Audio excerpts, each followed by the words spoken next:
The first step is to do the mixing of the dough. Into the warm water, I'm going to add a tablespoon of yeast, the tablespoon of sugar, and into the flour, I'm going to add the nutmeg and the salt. Mix together the water and the yeast. Add the melted butter and also the warm milk. Pour into the flour mixture. Using a spoon, mix the liquid into the flour mixture until you get a soft dough. I've mixed the dough, and the next step is to sprinkle some flour onto your worktop.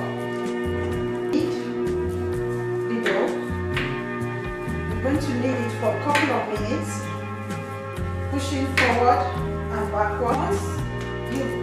Once kneaded, place the dough back into the bowl, cover with some cling film, and leave in a warm place for about 1 hour for fermentation period. As come out from the fermentation, you can see it's doubled up in size. And I'm going to dust the worktop with a little bit of flour. Bring out the dough from the bowl. And then we're going to knead the dough to knock back some of the air. I've knocked back some of the air from the dough.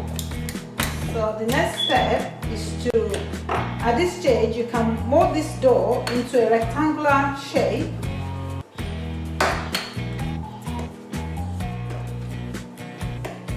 And place onto a greased pan, a bread pan, or a rectangular tin for a loaf.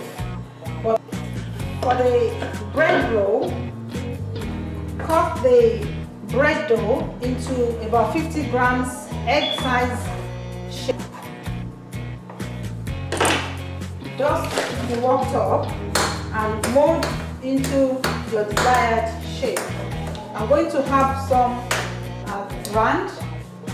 round bread roll, and the other ones I'm going to have them into small buttons, like oval shape, small oval shape. Once molded, place the bread rolls onto a greased baking pan. Leave it to cool for about 20 minutes and then bake at about 220 degrees for about 15 minutes. I've cooked the bread dough for about 20 minutes. It's now doubled in size, and I'm going to bake. The bread rolls are ready. Remove from the baking pan and cool